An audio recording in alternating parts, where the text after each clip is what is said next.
Now, what I'm going to introduce to you in this video are just some of the reasons why scholars argue there was this transition from the Middle Ages and into the Renaissance.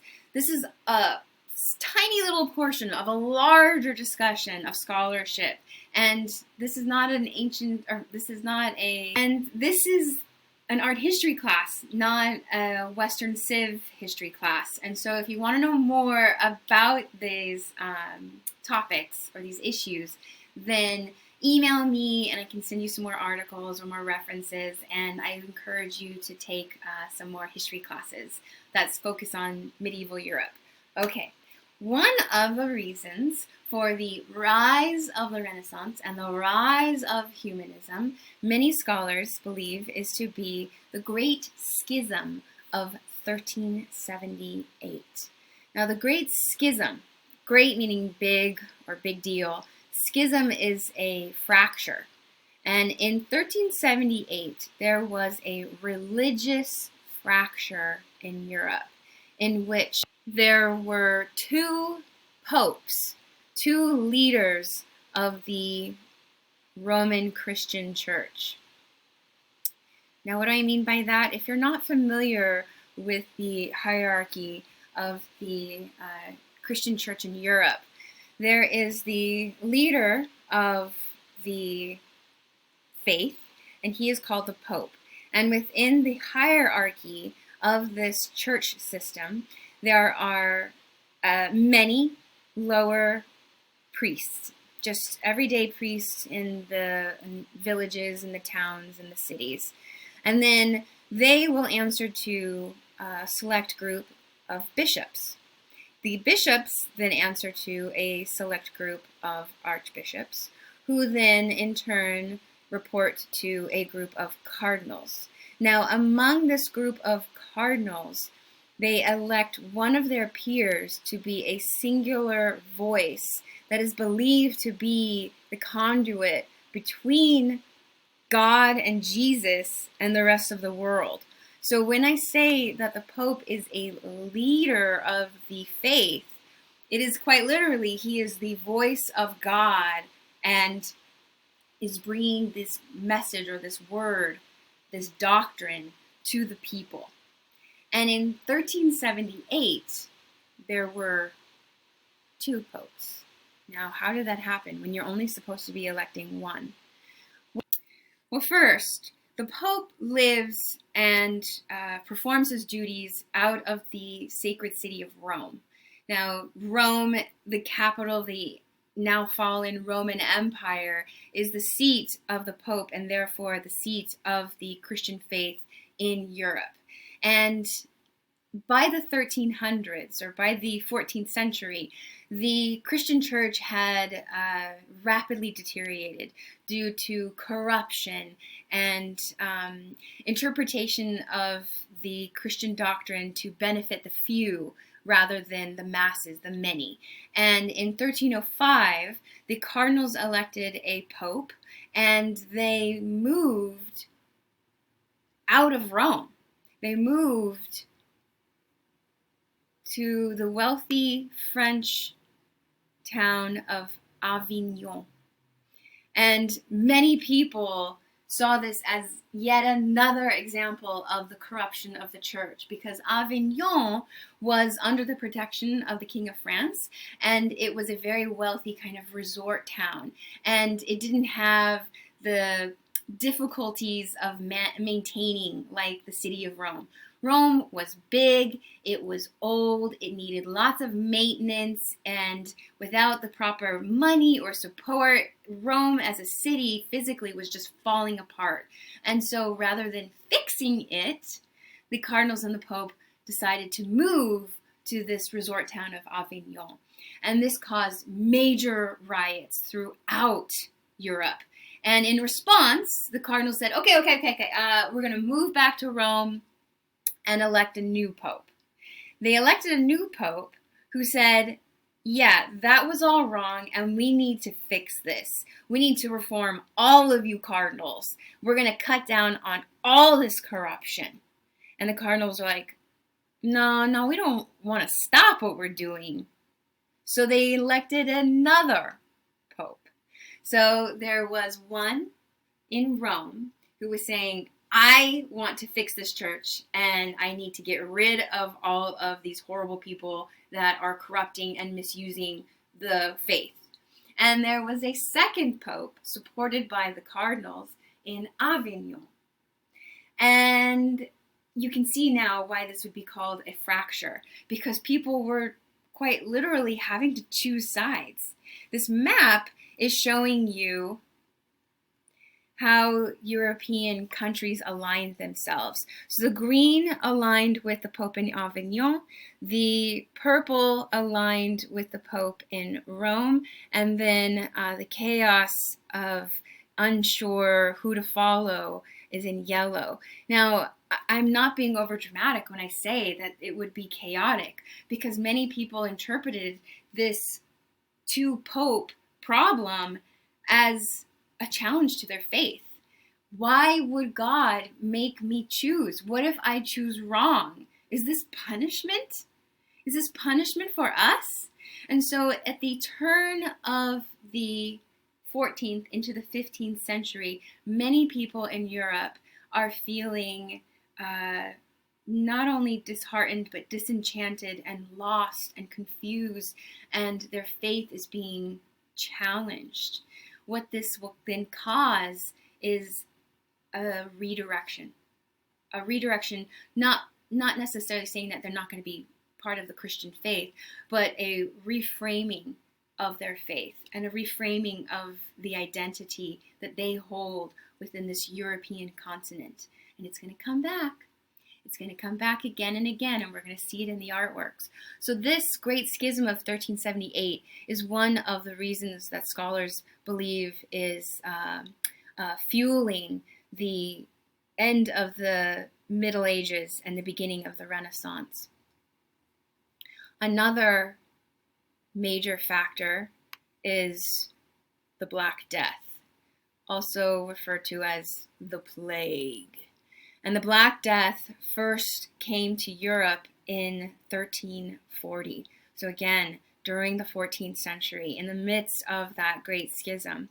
Now, it's referred to as the Black Death because it was an illness that would manifest itself in these large bulbous pockets of pus and blood, and the blood would pool and blacken like a bruise, so it was called the Black Death. Now, this is one plague of many throughout human history.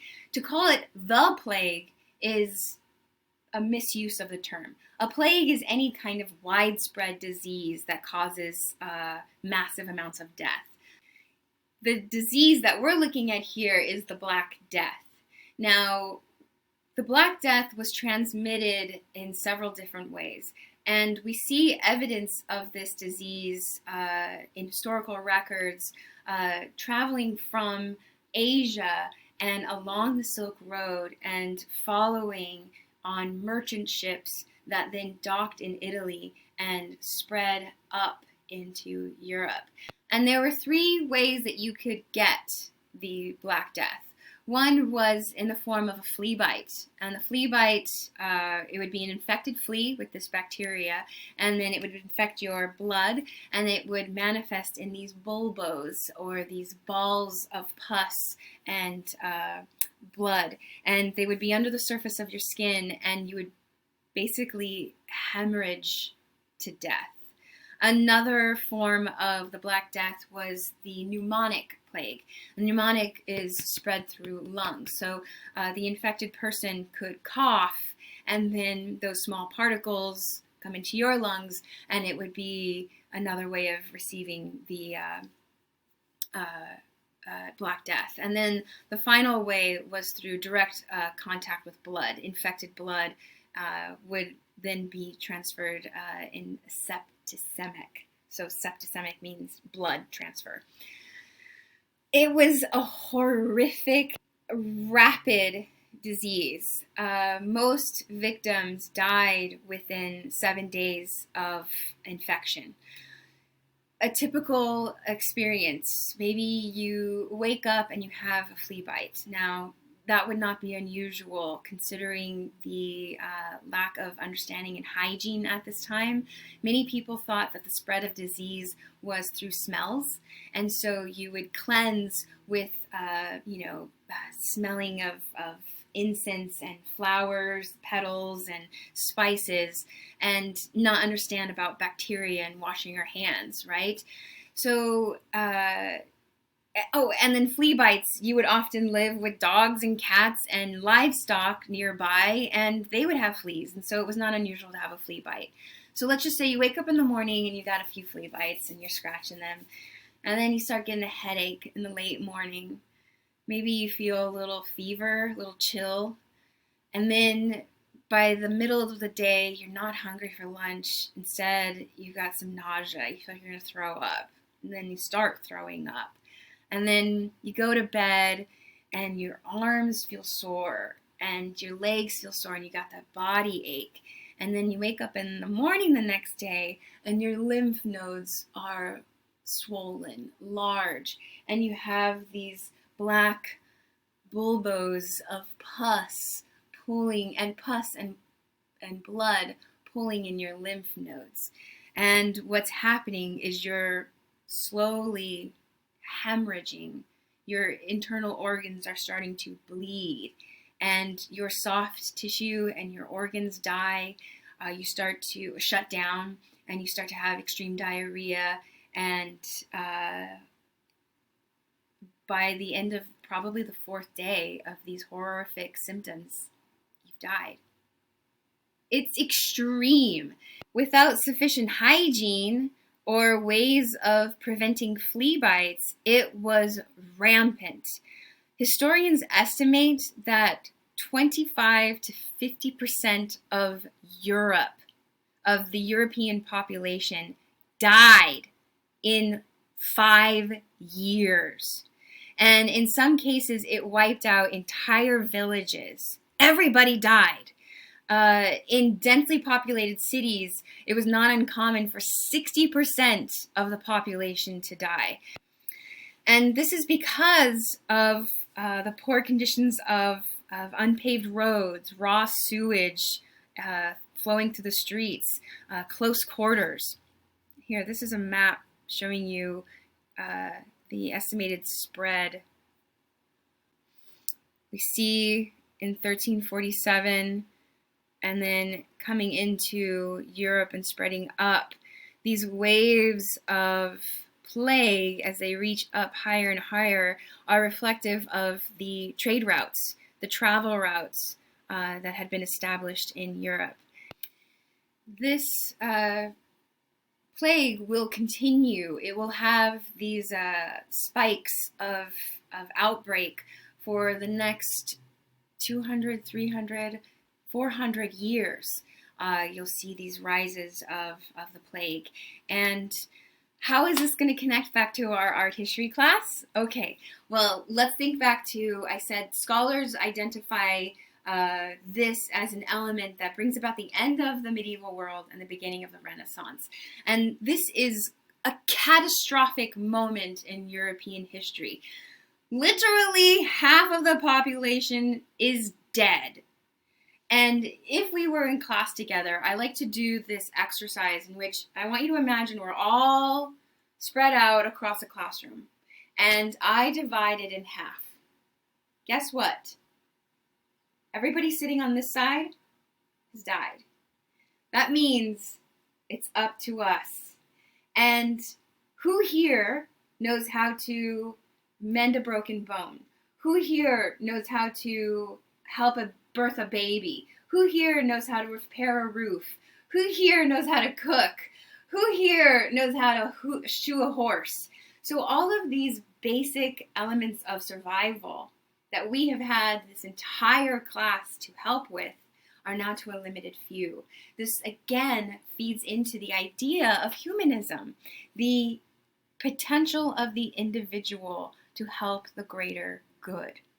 This also frames our sense of faith. Many people at this time thought that this was a punishment from God, that what we had been doing before, how we were practicing our faith, how we were worshiping, was obviously wrong. And we needed to be cleansed from this earthly plane. And so these elements of religious challenges, physical challenges, emotional challenges, they will change people. And many historians cite these two major elements as catapulting out of the frame of mind of the medieval world and into the Renaissance. Now, how does this connect to art?